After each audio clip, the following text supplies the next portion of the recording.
नमस्कार सांग माने आज आम जाना दोल पर्व कहीं पालन करती। ऋतुराज बसंत रे पालन करा जाउथुवा पर्व मध्य दोल पर्व प्रधान। दोल पर्व फाल्गुन मास शुक्ल पक्ष दशमी तिथि दोल जात्रा आरंभ होता है, ताकू दोल दशमी कहती।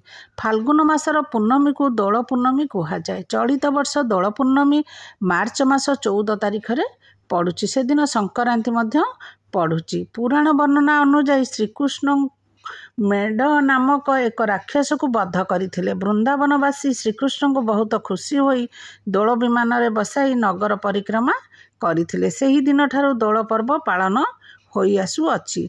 फाल्गुन मास दशमी ठारू राधाकृष्ण निकट में अबीर अर्पण करा जाई थाए।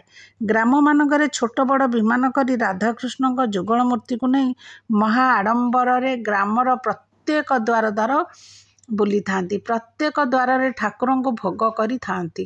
पुरोहितों को दक्षिणा दे थांती। फगु दशमी तिथि फगु खेल होई थाए। दोल गोविंद यात्रा ग्राम परिक्रमा आरंभ हो जाई थाए।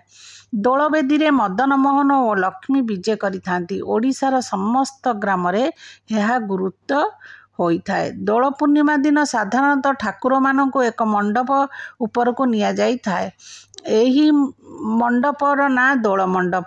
सेठारे ठाकुर माने दोली खेलती।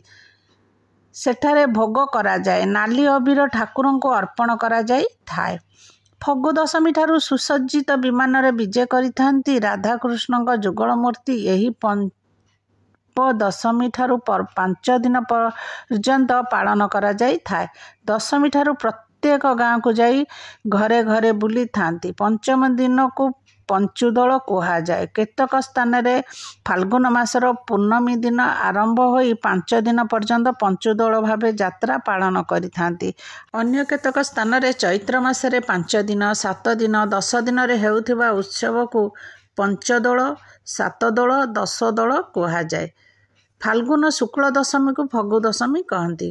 काठरे तैयारी सुसज्जित विमान रे श्री राधाकृष्ण मूर्ति को विभिन्न वेश कराई विमान रे बसा जाए। दोल पर्व विशेषतः करी गोपाल मानकर मुख्य पर्व। विमान को विभिन्न कपड़ा रे सजाती, फूल रे सजाती। एही दिन पलाश फूल रे विमान को सजाती, आंब पत्र फूल रे सजाती। आगरे चामर छत्र काहाली धरी चलती।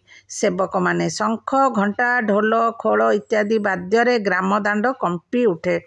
प्रत्येक घर दुआर मुहरे रंग बेरंग मुरुज रे चिता पका जाए। ता उपरे विमान रखा जाए। नड़िया कदली उखुड़ा चना कसी आंब पिठा मिठा इत्यादि भोग करा जाए। गाँ गाँ जमुछि दोल मेलन। गाँ को गाँ साही को साही बुली बुली भोग खाइबा सह रंग बेरंग अबीर रे होली खेली थांती।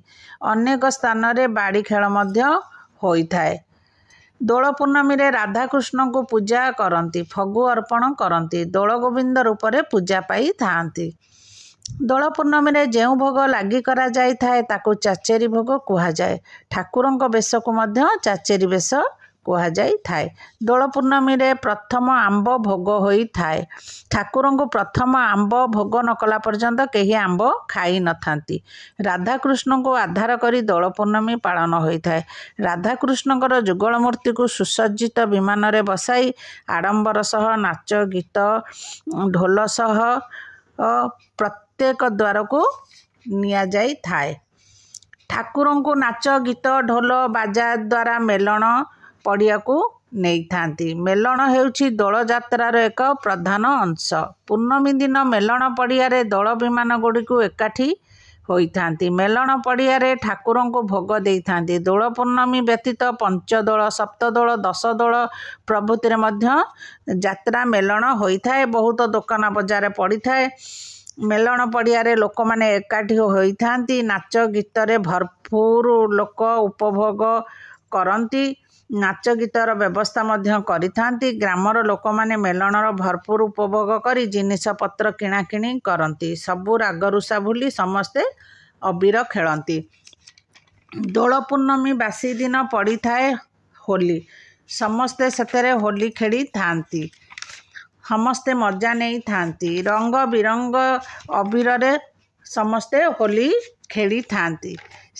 से दोल पूर्णमीर ठीक परदिन ओडिशार होली पर्व धूमधाम रे पालन करथांती। समस्ते परस्पर देहर अबीर लगाती, पिचकारी मारती, बेलून रे रंग भरिकरी मध्य लोकंग देहरे मारी थांती। यही पर्व रे समस्त राग रुषा छाड़ी समस्ते होली खेली थांती। समस्त धर्मर लोक यही होली पर्व पालन करती। समस्ते राग रुषा को भूलिकी समस्ते होली रंग खेलती, हस खुशी मनाती।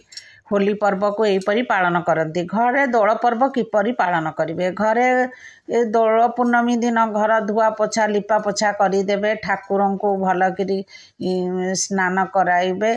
ठाकुर को स्नान कराइला परे ठाकुर पादरे प्रथमे अबीर देवे, तापरे ठाकुर मथारे अबीर लगाइबे, तापरे फूल देवे, तापरे आंब कसी, चना, उखुड़ा, नड़िया, कदली जहाँ आपण मिठा पिठा जहाँ भोग करी पारिबे। यही परी दोल पूर्णमी पर्व पालन करिबे आ पूजा करिबे।